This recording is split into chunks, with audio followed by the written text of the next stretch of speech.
Hey, what's up, my fellow parents? Hey, today we're going to talk about some research-backed ways to raise kids right. And you're going to be exposed to some new ideas, some new things. And I think that's good. I mean, that's why we do this podcast, right, Jordan? We want to inspire people with new things, good things, positive things, not age-old stuff that's like, oh, I've heard that a million times. Isn't that what we're doing here, to be good and helpful? Of course. But I mean, what is research going to tell us that I don't already know? Because I'm a Yeah. parent. I know how to It's so, parent, right? oh my gosh, that's so classic. Actually, I'm going to come back to that point in about 7 minutes. What you just said, right? That's so typical of like how so many I parents mean, nowadays. Like, why would I? it's just like, Why do I read a book about parenting or listen to right, social media? I got this. I don't right. need nobody Yes. online, right? That's I've seen my funny. parents parent. I see other parents parent. You I just, got they this. get mad. You do this. You put them in timeouts. And hopefully they work out for the best. That's funny that you said that, but here's partly why I do what I do for a living, everyone that's listening, and say thank you so much for letting Jordan and I be a voice in your life. But I want you to know a story that actually started all of this and even helps me to understand this podcast episode that we're recording right here. So let's see, my oldest is about to turn 19. So when she was about 3 years old, we were in I think it was a Chuck E. Cheese, or it was like one of those nice pizza parlors that has like it's kind of like Nice. a Chuck E. Cheese, right? Nice. Nice. That has like Nice. balls in the ball pit. They Right. didn't have those anymore. Germs everywhere. That's right. And my oldest, she was going around and she was like pushing the kids, Jordan. She was like bullying the kids. Yeah. And she was like not being nice to the kids. And I mean, it happened so long ago, I should have a more vivid memory of it. But essentially, I tried to work with her and coach her and be like, hey, Maddie, you can't be doing that. Maddie, stop doing that. And my wife and I already talked about spanking with our kids. And I checked in with Danielle. I said, hey, this seems like a good time to bring down the spank. Should we do it? Because I was spanked as a kid. And at that point, my parenting toolbox was so tiny. Guys, this is like before I started even reading my first book on parenting. And I didn't know what to do. I didn't know how to be a freaking parent. And I was like, I'm just going to take the tools I got from my parents, which is like so crazy to say that out loud. Like, I parent the same way my parents parented me, even though my respect level for them is not the highest in their parenting style. So here I take her into the men's room, and here we go. It's time for the big spanking, right? Do you ever Hold on, pause. Yeah. When you brought this up to your wife, was she like, okay? I think she was okay with it. And Okay, I'd like all to right, believe that I even did check with her. Of course, she's not on the podcast right now. She'd be like, "No, Sean, you didn't check." I This think is this how it was really a went down. tactful thing we were both open to do it. And so I take her to the men's room. Let's just imagine like a Chuck E. Cheese, and we go into the handicap stall. And I do what I thought I was supposed to do. Even though I never read a book on parenting, never listened to one parenting podcast. And I'm like, all right, Maddie, I'm going to spank you now because you weren't listening. And you need to learn that you can't be mean to kids or be doing that stupid stuff, right? Whatever I was saying. I had this dream in my head. I was going to spank her. And then she's going to fall into my arms and hug me. I love you, dude. I love you too. Dreaming. I'll never do it again, Daddy. It's okay, right? And so I pull her little pants down, and what felt right at the time was like I took her shoe because I didn't know what to do, man. I didn't know. It just felt right. I took her shoe and I spanked her cute little 3-year-old butt, and she looks at me. From that point on, you decided to change your parenting ways. No, not yet. And she's over my knee, Chuck E. Cheese, and she looks at me and she laughs. Oh. She giggles. She's like, "That's it? That's it?" And I'm like, "What the crap is this, dude? All right, I'm going to turn up the heat a little bit." So I take it again, and this time she catches her breath. And I'm like, all right, I got to make a point here. And I go again. Slap. And the rest is downhill from there, man. The crying, the tears. She jumps off. She stares at me like, what have I done? Like, what did you just do to me? The shock in her eyes. It did not look good, did not feel good. She pulls her little pants up. Instead of running into my arms, she like runs to the opposite side of the stall. She's covering her her arms, like hugging herself. She's crying down below. And I just think to myself, is that the way this is supposed to go? Is that how this is supposed to work? It just it didn't feel right to me. To me. And I came back and I told Danielle that did not feel good. I don't know what happened there, and I think I left a mark on her butt. And I was like, soon after that, I picked up my first parenting book. It was under positive parenting principles, and I said to myself, you know what? I want to be a good dad, and I want to get more tools, and I want to figure out other ways to parent and to connect with my kids and to teach them.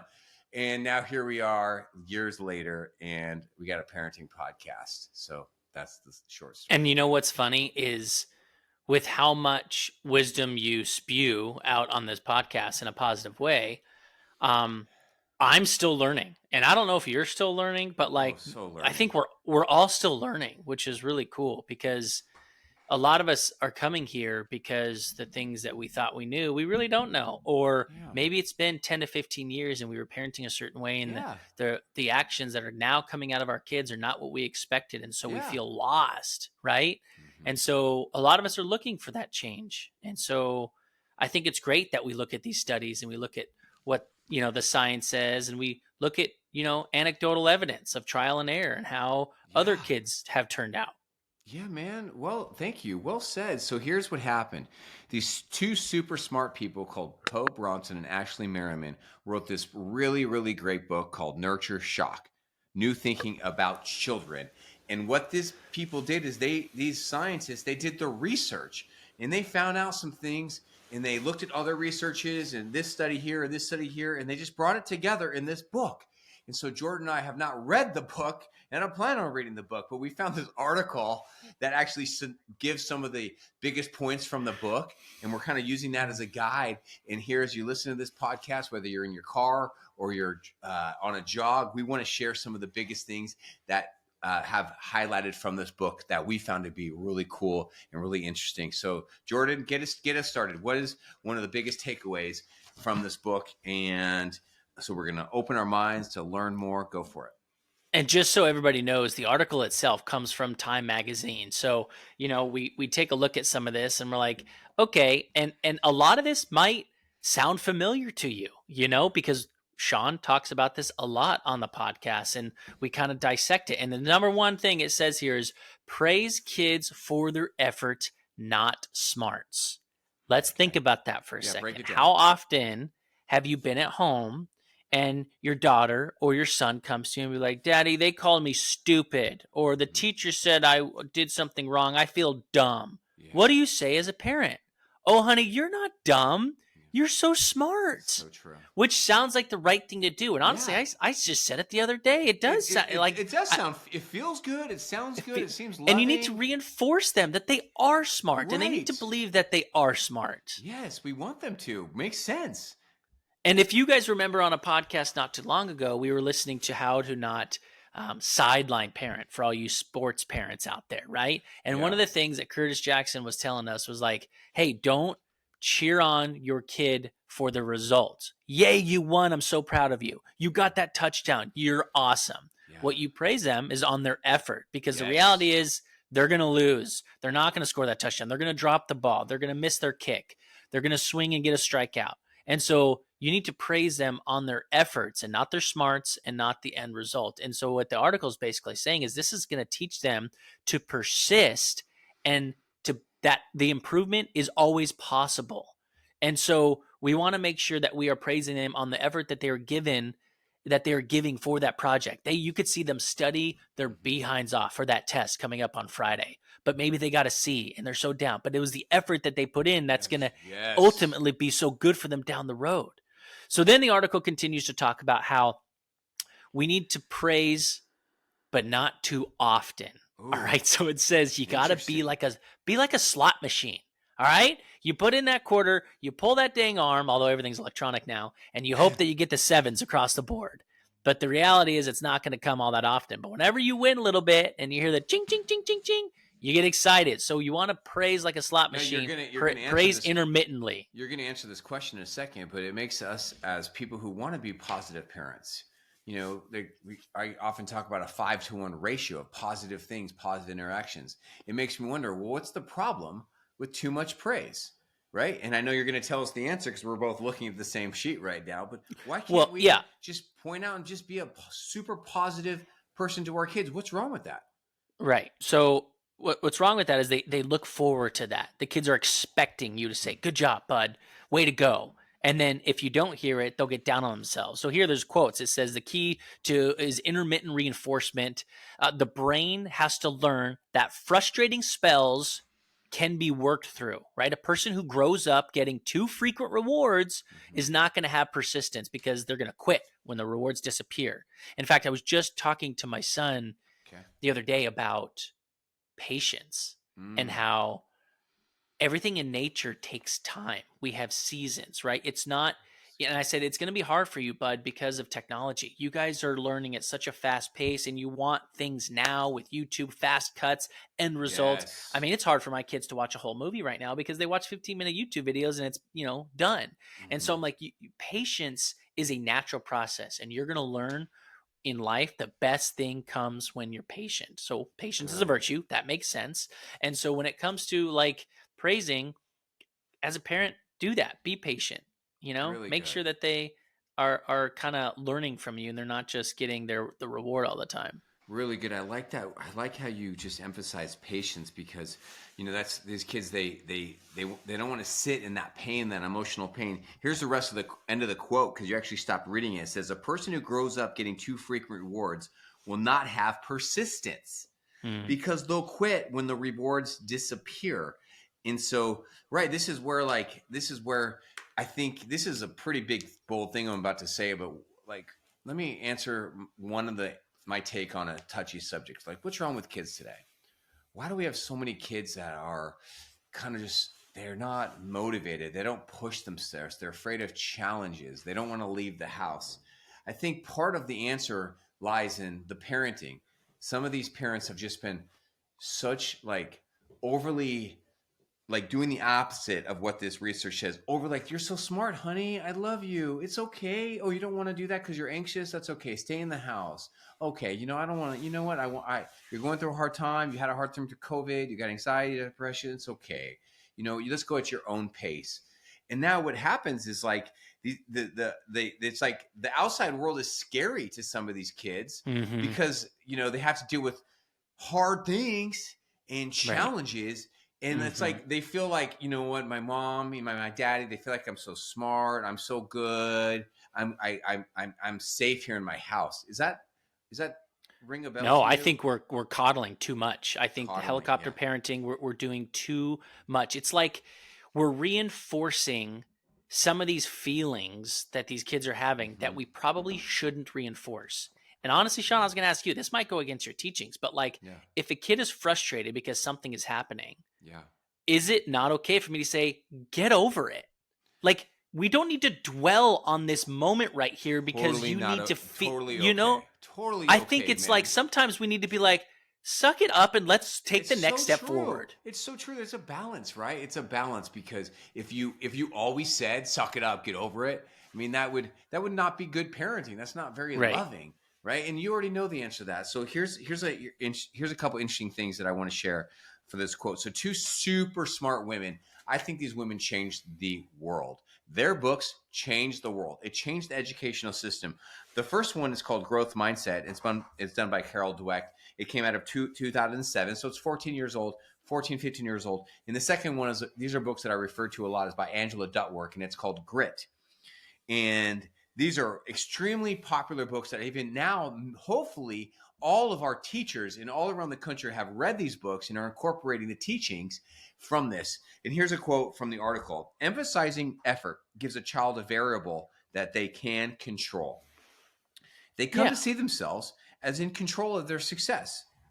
Emphasizing natural intelligence versus, right? So versus like, you're so smart. Oh, you can do Right. this. You're smart.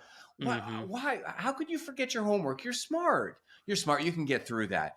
Emphasizing natural intelligence takes it out of the child's control and it provides no good recipe for responding to the failure. In a follow-up interviews, Dweck, who's like the OG, the original gangster of this, if you ask me, discovered that those who think that innate intelligence is the key to success begin to discount the importance of effort. Right. Now, Right. so how would you translate in like everyday terms? Like, how would you translate that? This is It's super just, important. yeah. Like, let's say your kid comes home with the gold star. Like, I got a gold star today. Yeah, Like, sure. that is awesome that they got the Yeah. gold star. But the more important thing isn't that you got the gold star. The more important thing is, why did you get the gold star? And Yeah. praising the the effort that it took to get that. Yes. Yes, the effort. Like, hey, you know what? It doesn't matter if you win or lose. It's like you out there and you did your best. You know Right. what? It's not it's you doing well in this class would be geometry, English. It really doesn't have to do with your smarts or not. It has to do with, are you going to do the hard work? Are you going to put in the time? Hey, what's really interesting is that I posted a social media video just a couple days ago, and it's at 114,000 views just on one platform alone right now. So I think it's become very, very popular, and people are connecting with it. I'm going to do something I've never done before, and I'm going to play this video for you right now so you can listen to it, and then we're going to chat about it. And I'm going to read you some of the comments that parents like you posted on this video. We can chat about this because this is a pretty touchy subject, and it's definitely something that feels new to me, and I think to most of us out here. Here we go. Mindset in life. Here's why I don't call my kids smart and why you should never tell your kids that they're smart. Hey, my name is Sean. I'm here to help. I've been helping raise amazing kids for 25 years. And what you're about to hear is not my opinion. This is actually based on old research. The research has been around for over 2 decades. It's just becoming more popular to the public through videos like this. Yeah, this is a big, touchy subject, so I'm just going to share a couple helpful pointers. Calling them smart does not help them develop a growth mindset in life or to challenges, but instead actually encourages them to develop a fixed mindset. And that's not what we want. A growth mindset is one of developing grit, resilience. They look at challenges, problems, look at new things, and they say, you know what, I can do this. I might fail, but that's okay. This might be hard. I might look stupid, but I got this. Characteristics of a fixed mindset might include fear around trying new things. They don't want to look stupid. They don't want to fail. It's like, why would I do something when I know I wouldn't be good at it? Some of us call our kids smart because we're trying to help. We might see them come to an obstacle. You know what, honey, you got this. You're smart. You can do this. And we have good intentions when we say things like that. We're trying to encourage them. We're trying to inspire them. We're pretty much telling them, hey, you've got what it takes. But it doesn't work.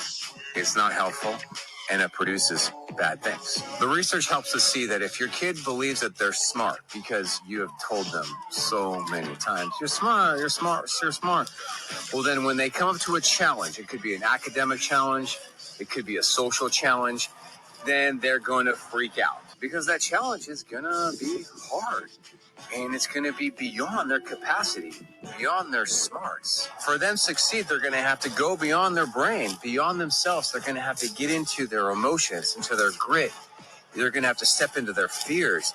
They might look silly. They might fail. They may not do well. And that is emotional and scary. And this is where it gets sticky, because if our children believe that they're smart, then they might think like, I don't want to do that, because then if I fail at it, then they won't think I'm smart anymore. And I need to be seen as smart. Or they might say, you know what, my parents are wrong. I'm not smart. I'm dumb. I'm really dumb. I can't do anything right. I hate this. Here's a short version of what I've taught my children. Now, this is not how I talk to my own kids, but, put a little sugar and spice on this, and this is like what I believe, and you can maybe take this if you like it. Doing something well in life has nothing to do with your brain or if you're smart or not. I've told my kids many times, it's okay to not be smart. You're probably not smart in this area. That's not a big deal. It's math. It's soccer. Most kids are not good at these things. They're not smart at them. The reason you become good at something, whether it be drama, whether it be geography, whether it be some school subject, whether it be a sport, whether it be anything, has nothing to do with your smarts. It has to do with hard work, time, effort, pushing, finding mentorship, finding people who are actually smart in that. I've been working with kids and teenagers for 25 years, and I personally never met a smart child. Now, I've met some 17 and 18-year-olds who are very smart in their specific field, but that's only because they grinded for years and years to become excellent at a specific field.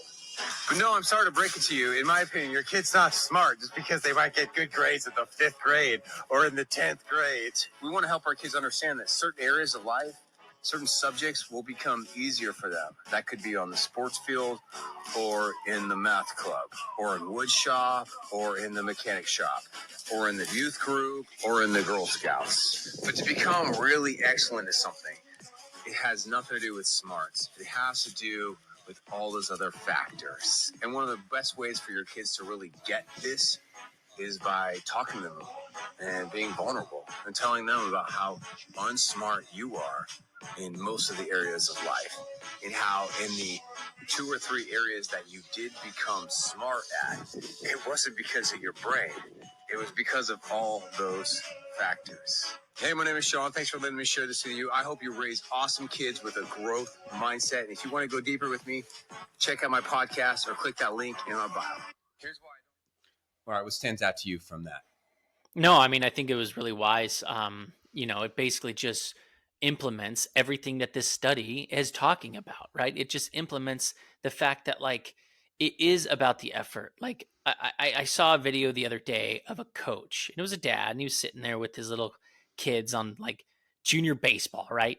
And he goes, "Well, son, well, kids, there's two types of people in this world. There's winners and there's losers. And if your dad tells you that it's not about winning, well, then your dad is a loser." And I'm just like, man, that's so limited thinking. Because, like, you might be a winner or a loser in that game, but what does it mean to be a winner in life? 9 out of 10 new businesses fail, right? Like, you start a new job and you're going to fail. You need to be a loser to become a winner. So you can't just be a winner or a loser in that moment. So it's like good. Long range. Dang, that is inspirational. That should go viral right there. You need to be. What'd you say to be a? You need to be a loser to be a winner. Is that what you said? Yes. How are we supposed to learn to walk if we don't know how to fall? Right? Like we have to fail to learn to succeed. Yeah. When people say things to me like, I know I should let my daughter fail. I know I should let my son fail. It's not just we're not just talking about like F's in school. We're talking about so many other areas of life. Here's every area. Let me read a couple comments. This one person writes me on this is my Instagram account. "You explain my child perfectly. It breaks my heart when she quits new things because she's afraid to fail. I will definitely apply this advice." That's good. Now, let me read you one more positive and then read you a couple of negative comments that I got from it. Okay? Bring it. All right. This one says here, here it comes. Hold on. Here it is. I think, okay, there's a lot of negative comments here. Hold on a second. Let me find some positive. This is great. I want to hear the negatives. Oh, yeah. Okay, there's, let me find, I should have had this already prepared. This person writes, "I think growth mindset is more that intelligence can be cultivated. Knowing you're smart is general encouragement that you can figure out how to grow specific skills needed to solve future problems." That kind of sounds like you. Yeah, and it's like to be wise, you almost have to like be dumb. Ask questions, figure things out. Don't be smart. Don't be the know-it-all right now, because wisdom comes with time. It comes with effort. It comes with practice. Yeah, it does. Okay, you got to throw out some of those negative ones, man. Oh, what are gosh, they saying? Well, I mean, I should have. Pick any. These, right. Okay, so here's I absolutely don't agree, Ava says. Smart kids know they're smart.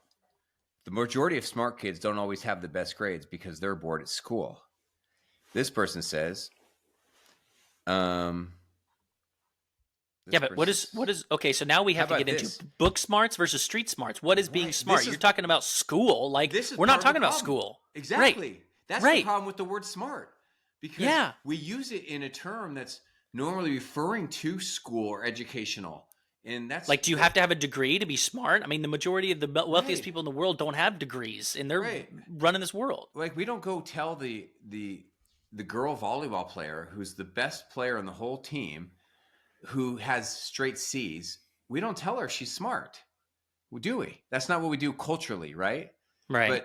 But we do with the kid who has straight A's in some subject. What's up Right. with that? Now, here's something juicy. Here's a few negative comments that I got like this. All right, this is a little bit of a shocker. Why would this woman named, Bird of Paradise write this as her comment? You ready? She says, "I wish someone told me I was smart when I was young."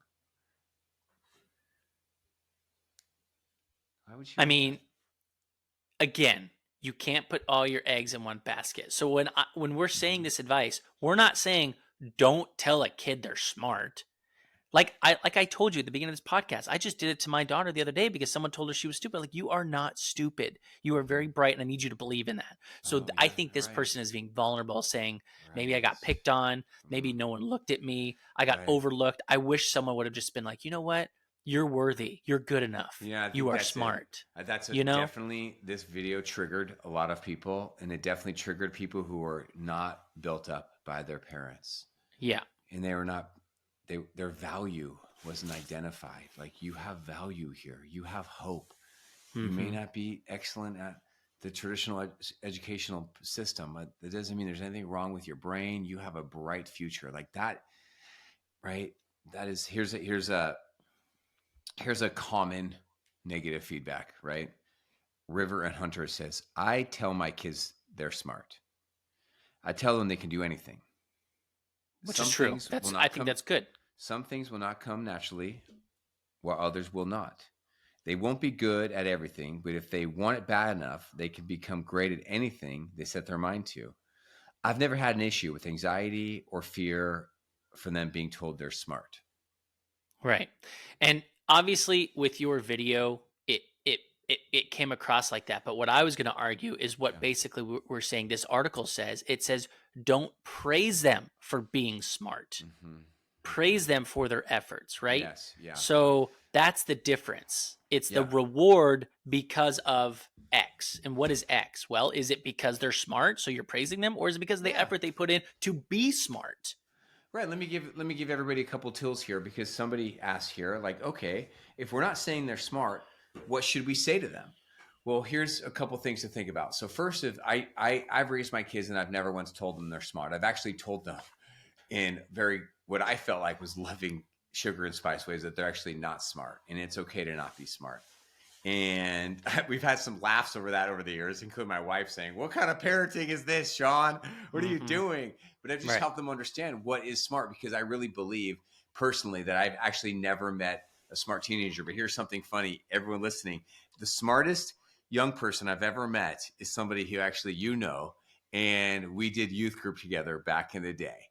The smartest teenager, and I've been around hundreds of thousands of them, is probably someone who who I'm talking about. Let's say his name right now. Who do you I think it don't. is? No, I have no idea. When I met Kyle Mooney when he was in high school, Oh, Kyle I Mooney. said, "What is with this kid? He is so smart." Now, I'm not talking about smart as it doesn't work for NASA. This Kyle Mooney was on Saturday Night Live for like, what, 7 or 8 years? He just Yeah, resigned. and he's still acting. He was just in a new movie, Danny Watch, with Jennifer Lawrence. He's still out there. He was amazing. Yeah, and he was brilliant in high school too. But what makes you Brilliant. bring this up? I don't know. I just think, like, that's what I've been saying. I've been working with teenagers for 25 years, and I've been, and a lot of these teenagers now are very successful CEOs, doctors, scientists, authors, YouTubers, whatever. But if I think of the smartest one, I think of him. That I is think so of funny. Kyle Mooney. That is hilarious. The way that he understood people and his communication skills and his humor was just so freaking smart at such a young age, right? That's hilarious. But I still do believe that personally, I have met some very smart, like, seniors in high school, but they only became smart at volleyball, at football, or at science. And or those at a people sport. maybe are becoming smart because of the effort they're putting in. Kyle put in a lot of effort all the time in writing. He was a singer, and he was always thinking about his monologues with acting. I mean, the guy was working nonstop. And some of these sports people you talk about, they're working nonstop. I mean, I see where you're coming from, but I also get why people are triggered by what you said, how you would never call someone smart, because it just kind of feels negative. So I You don't. understand these parents' frustration, but we're just trying to get across to you that like you don't want to praise because of that.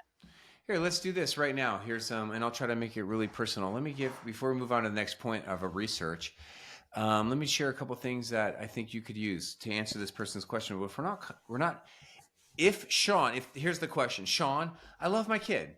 I want them to build, I want to grow up with self-esteem. I want them to grow up with worth. I want them to Beautiful. grow up with Great. grit and with self-control. And I want them to grow up.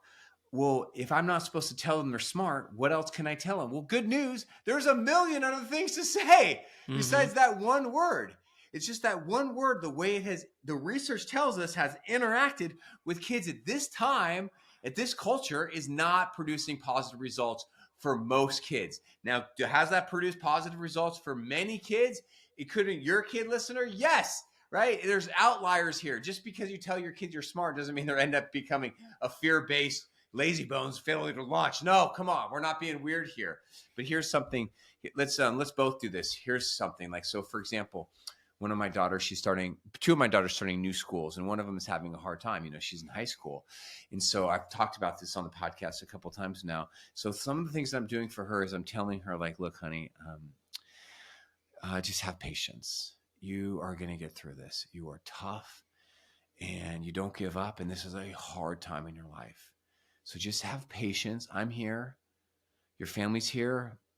It won't be this hard forever. What do you think about that? I love it.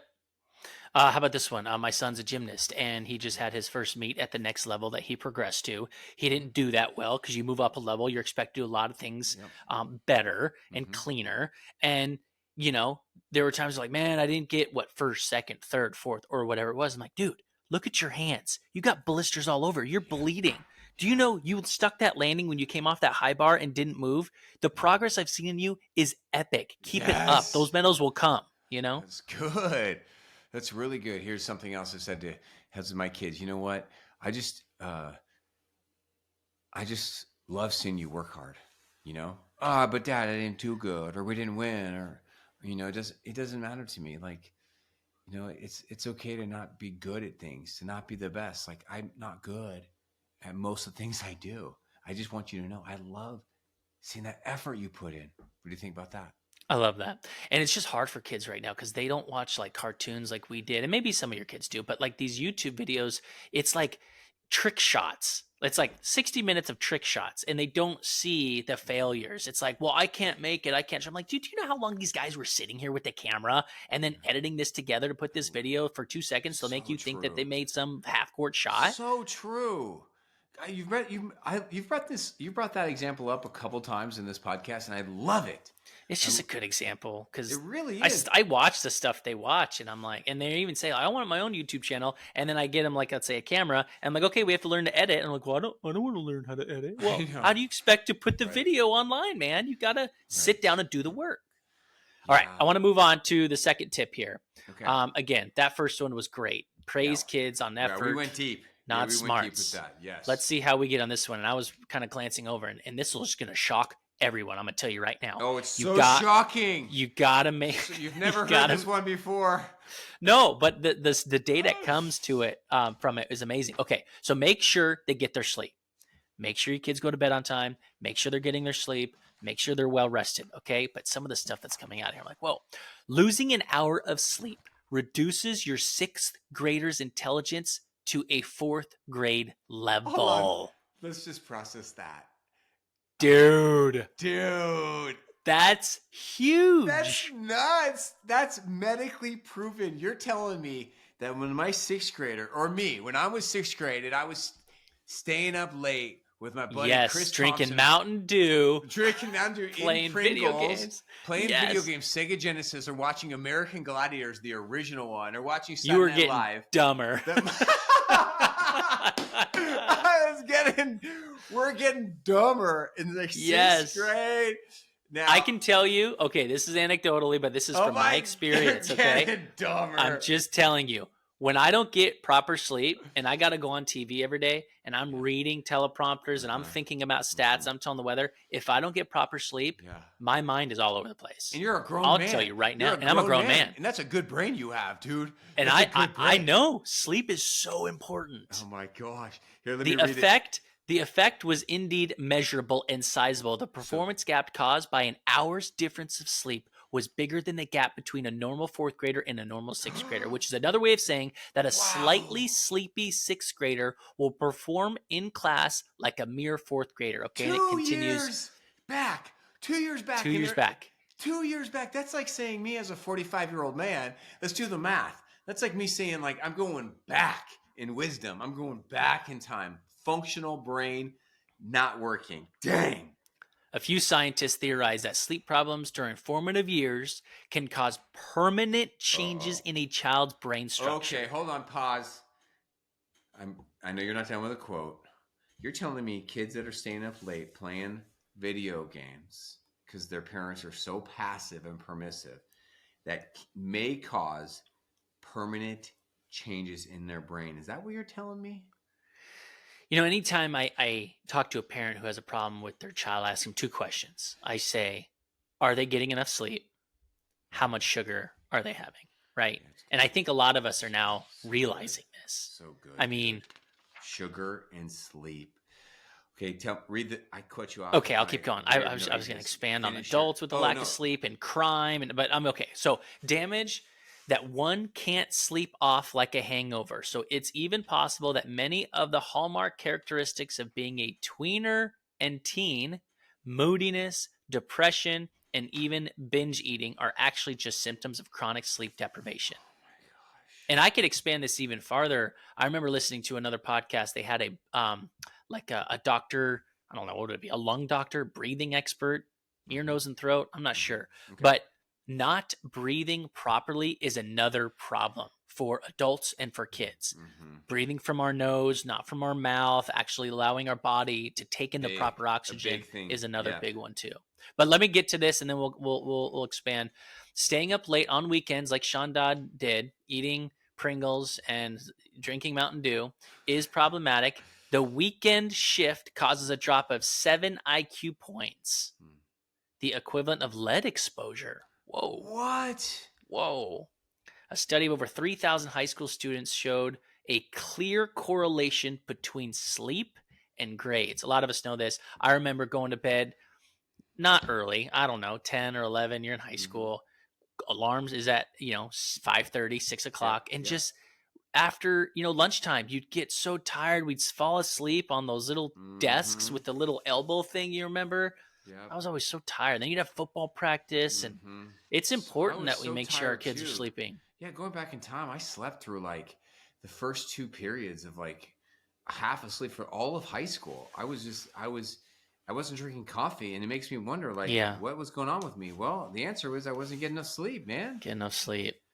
And we say the average adult needs what, 6 to 8 hours? I wonder what it is for kids. It doesn't go into this, but it's okay. I think we did it. This sounds familiar. I think we might have done a podcast episode on this. Okay, so 1 to 2 year old kids, they need 11 to 12 and a half hours of sleep per night. All right. Oh yes, that's right. I do remember us talking about this. 3 to 5 year olds, they need 10 and a half to 11 and a half hours of sleep. Wow. All right, so your 5-year-old should be going to bed at let's say if your 5-year-old goes to bed at 7 o'clock, if you wake up at 5 a.m., that's 10 that hours. Means they're waking up at 6:30. So 6:30. That's when. So if they go to bed at 8 o'clock, that means they're waking up at 7:30. Yeah, if you want 11 and a half hours. All right, let's see. Last night, my 7-year-old would not fall asleep, and it was weird. Like she was trying to, but she was up late. And then this morning, I'm getting ready for school, and like her brain was not working. It's like she could not stay focused. And I even talked to my wife Danielle about it. So let's see. At 7 to 13-year-olds need 10 hours of sleep a night. So that means if they're going to bed at 8, if they're waking up at 7 in the morning, what time do they need to go to bed? For 10 hours of sleep? Yeah. What time do you go into bed? 7? They need to wake up at 5. They wake up at 7. Oh, if they wake up at 7, they need to go to bed at 9. At 9. For 10 hours of sleep. That seems... Yeah, 9 to 7 a.m. 9 p.m., 7 a.m., So 10 hours. can a 13-year-old who's in 8th grade go to bed at 9 a.m.? 9 p.m., you mean? I'm sorry, 9 p.m. How Yeah. many 8th graders go to bed nowadays at 9 p.m.? I don't know that answer. Me neither. How many 6th graders, lights out, asleep at 9 p.m.? That's what the research tells us. Thankfully, I'm on a morning, schedule. I got to wake up at 4, so lights out for me 8 p.m. no later. I try to get in bed by 7. So thankfully, we get the kids to bed before 9. But on the weekends, yeah, shoot, my kids want to party. They're like, I want to hang out. I want to watch a movie with you. I'm gonna stay awake. I And used then no to matter what, they're still up at 5 a.m. So yeah, that'll mess them up. as a youth worker and an ex youth worker, youth pastor, camp counselor, all these things. We would do these sleepovers and these lock-ins with kids. Jordan Dude, was a high school those kid, were so hard to stay awake for. and they were so fun. The kids loved them. They were so good for the kids, so good for so many reasons. But there was one thing; it was very bad for them. Sleep. It would wreck their sleep. And I had a mom who knew this research, and she called me. So She Sean, did? have you read the research on sleep? Our kids should not be staying up all night. And I said, I know, Christine, you're a great mom, but I mean, it's just a few times a year, a couple times a year. This is really good for them, and it's so positive. And we get kids off the streets and keep them sober and safe, and in a really good environment. Yeah, we'd like rent out a bowling alley and stay there all night, like 7 yeah. p.m. till 10 a.m. and just stay at the bowling alley. That's how cool was that, man? To be in high school, you rent out a whole bowling alley. I did. I rented a whole bowling alley, have hundreds of kids with a lot of adults around and youth leaders, and they would have an all-nighter in a bowling alley. That's just. It's funny though. You did keep kids off the streets, so to speak, because I'm gonna tell a story right now. So it was 9th grade, and you were having one of these nights. Can't remember what we called them. I know. I was trying to remember the name because it had a catchy name. It had a catchy name. But I went to, it was homecoming night, and you were like, well, after homecoming, you come and hang out. So I remember I was going to homecoming with this girl, and she kept saying like, hey, let's hang out after. Let's go do stuff after, right? Whatever stuff meant. Yeah, I was party, like, drink, drugs, whatever. And I would have if I didn't, just because that's what the kids were doing. So instead, I went to this overnight thing. Campus life. And thankfully, man, I didn't get caught up in that. It gave kids an alternative to the party scene. And so we were telling people to make sure their kids are going to bed early, and it's like, well, we didn't do it. All right, let's go with one more on great research out of this book that they found out. Let's do out of the book, Nurture Shock, New Thinking About Children. Take it from here, dude. Okay, so this is topic number 3, how to raise honest kids. Honest kids. How do we get our kids? They don't lie to us. Now, I don't know what we're about to hear. Tell the truth. I don't know what we're about to hear. I'm really excited because I haven't read what you're about to read. Yeah. But I do know that what I normally tell people, that if you have a child who's lying to you, or a teenager who is lying or fibbing, my personal belief is that it normally says more about the parent than it does the child. If you can tell if your parent or if your child is lying? My normal take. Reaction, inclination. Okay. Yeah, my inclination is that if your child is lying to you, it normally, not all the time, it says more about the parent than the child, as in the parents. Yeah. Struggles I get what you're saying. In building connection. But even if you have a great connection, there's going to be a period where your kid lies to you. Exactly. That just happens. Yeah, it totally, there's a lot of reasons. So tell us what the research tells us. The $1 million question is, do you know when your child is lying? Because this research says, no, you don't. And the person who ran the test, you ran it through hundreds of people. And on the whole, the results are no better than just chance. People simply cannot tell when their kids are lying. However, I got to say, I think my wife's gut instinct, that mama bear instinct, is pretty darn on it. I've seen it out. She's lying. I'm like, oh, we gotta figure. Really? Okay. That's cool. Okay. All right. So kids want to please us, right? Tell them that the truth makes you happy. All right. So as a parent, you don't want to be like, hey, you need to tell the truth. You need to have the right answer, but that you're more likely to get the truth out of your kid if you say, hey, when you tell the truth, it makes me happy. It makes me feel more connected to you. And I've told my kids this a number of times. I said, hey guys, That's good. if you tell me the truth, I promise you will never get in trouble. I don't care what you did, Mm-hmm. but you That's telling good. me the truth is going to allow me to better parent you and to keep you safe. My goal is to keep you safe. Anyway, it's not That's about good. me. No, Let's that's read good. this. That's good parenting. Let me sit on that before you read the next quote. Yeah, it's like what I'm hearing you say is emotional safety and connection is the priority. Yes. And it's actually emotional safety and connection is prioritized over disobedience and consequences. And so that is why I echo that research, and I say that is what you want. Another way of saying the same thing is, as parents, you've heard me say this before, we all generally want two big things. The first one is we want obedience, cooperation, whatever you want to put under that, from hygiene to good school efforts to timeliness to good chores to sibling issues. And the second thing we all want is closeness, connection, intimacy. And what you're echoing here is what the research is also echoing is like when you're in the sticky points, when you feel like you want both and you may not get either of them, put your faith in the connection. Please continue. Yes. Yeah, because ultimately these kids, they're lying to not get in trouble or maybe to make us happy, right? Trying to please us. Yeah. So Yeah. what they say to do is say, I will not be upset with you if you peaked, if you whatever, right? Let's say you peaked at the Christmas gifts or whatever. But if you tell the truth, I will be really happy. And they say something like this. I'm about to ask you a question, but before I do, will you promise to tell me the truth? That's good. That's good. I like that. That's good. So think about that. Like, Yeah. hey, I'm going to ask you something, and I want you to know you're not going to get in trouble. Yeah. I really need you to tell me the truth. It's going to make me happy if you tell me the truth. Mm-hmm. What about this one, Sean? What about? Okay. I already know what the answer is, so be Mm-hmm. careful with how you answer, or something like that.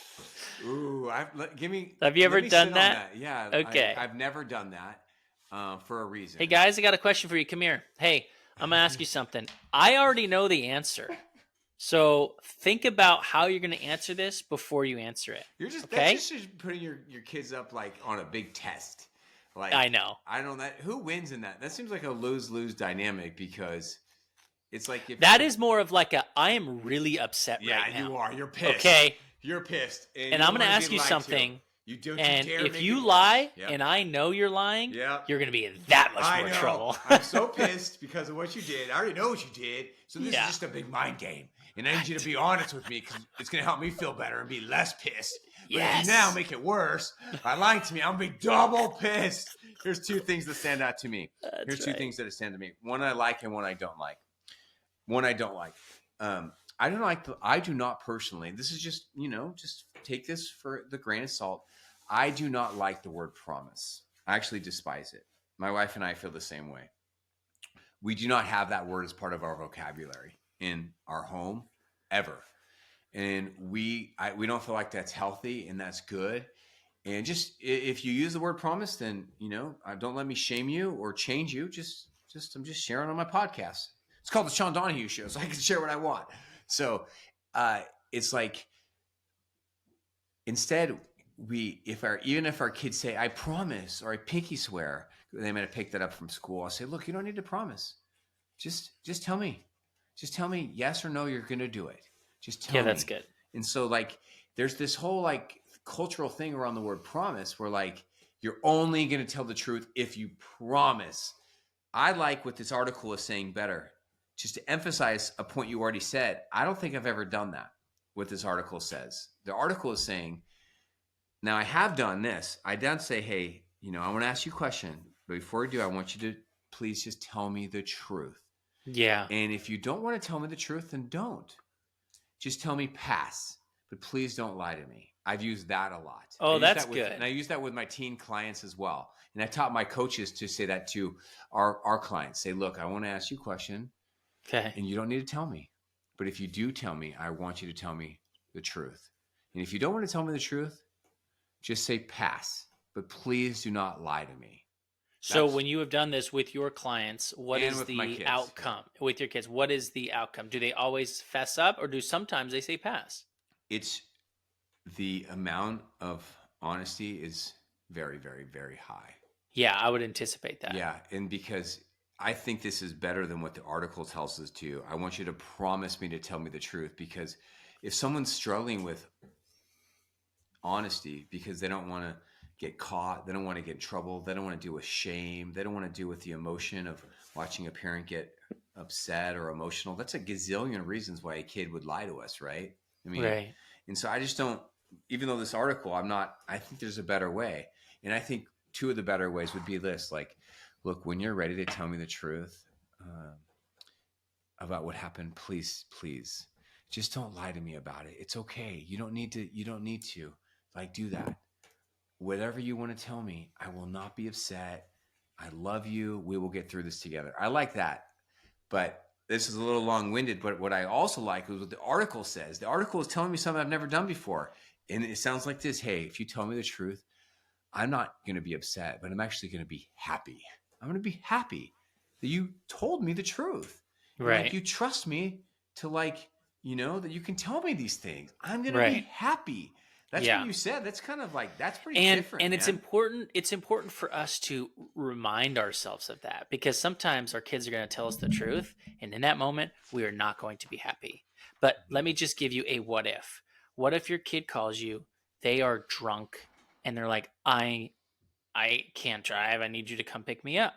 And you're mad in that moment because, Yeah. you don't want them out there at late night Yeah. doing something. You thought they were spending a night at a friend's house and they lied to you Yep. then. And Yep. but they called you to tell you this. Okay. So I understand you're not happy in that moment, but I need you to be happy that your child reached out to you to do that, because Yes. how much better is that call than, Oh, so hi, this is good. Officer Gomez. Your child has been in a drinking driving accident. I Right. need you to come to the hospital. Right? Mm-hmm. When you look at Mm-hmm. those two comparisons, I am happy that they called me for Mm-hmm. me to pick them up.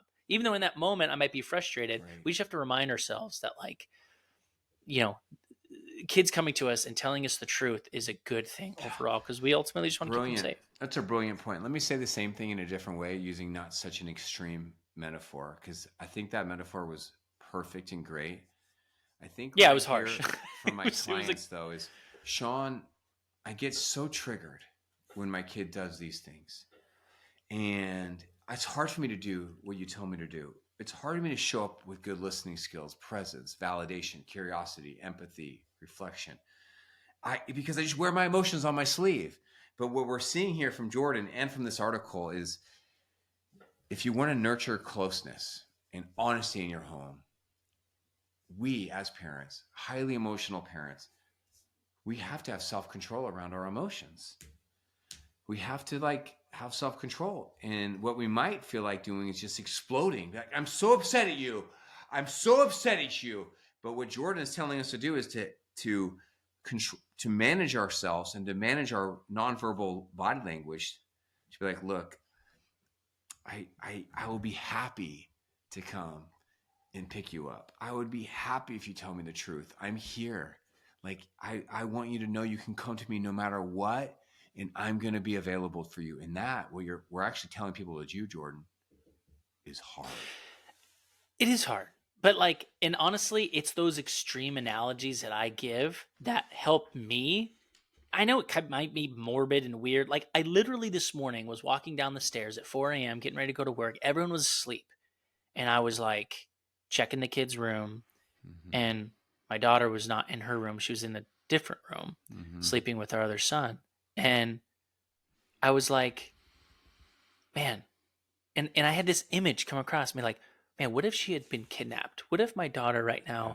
now wasn't with me, and I'm looking in that bedroom, and, like, I didn't have a daughter? So, like, these Whoa. weird morbid thoughts Yeah. make me realize I can deal with anything. I'm just glad to have her. Yeah, Right? buddy. It's Like, I beautiful. get to be frustrated if she It's lies to me. beautiful. Like, Yeah. because these images of, like, not having a kid or having something terrible, like, think about the war going on in the Middle East right now and parents and their kids, like, it's Right. awful. But it's Right. that makes me Oh, appreciate so the hard good. times. Man, that is so inspirational. That leads me to what I want to share from my attitude of gratitude. I think that, just building off what you said, like, it's really hard for me to have my one of my teen daughters just struggling at a new school. It hurts. It brings up a lot inside of me, but I'm just so thankful to be in her life. And specifically, I'm so grateful that she's letting me in, that she's telling me about her day, how people don't talk to her, how she feels alone, she misses her old school, that she's sharing this, and letting me walk alongside this journey, that she trusts me enough to not pep talk her, to not cheerlead her, to not rah-rah her, to not overly praise her, and just to Mm-hmm. to sit in that pain with her, that she trusts me feels so good. I'm so thankful for her, and I'll keep you posted on how this story develops. Thank Because you. she's That is got hard. grit. She's got grit. A She's lot of got us have, toughness. have done that, gone to a new school. Like, it is hard. School is Hard. tough. New middle school, new high school. Everyone's already got their cliques. So So tough. we can all kind of, a lot of us can relate to that. Yeah, Yes, buddy. please keep us posted I will. because I know it's going to be successful. But again, patience, probably time. Patience. Patience. I am thankful that I get to be a parent. I think it's cool, and there are a lot of frustrating times that come with it. But there are a lot of people out there that are maybe trying to be parents and they can't Mm-hmm. get pregnant or Mm-hmm. they can't have kids for whatever reason, and they don't Yeah. get that these feelings, these emotions of everything life gives us. So I am thankful of getting the job and hopefully succeeding. It's fun. It's a fun ride.